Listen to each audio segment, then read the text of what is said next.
روزی تمام ستاره ها، تمام پرنده ها جمع می شوند، بر صفحه سفید سحر نام شما را می نویسند. پرستاران، پزشکان، سربازان سلامتی.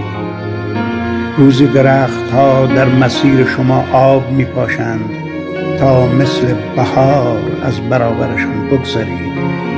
شما که در سنگرتان خواب آلود با شیاطین سفید ندیدنی می جنگید و دل خونینتان دریاچه روشنایی است. ما به صف ایستاده ایم تا دستهایتان را بفشاریم، پرستاران، پزشکان، سربازان سلامتی.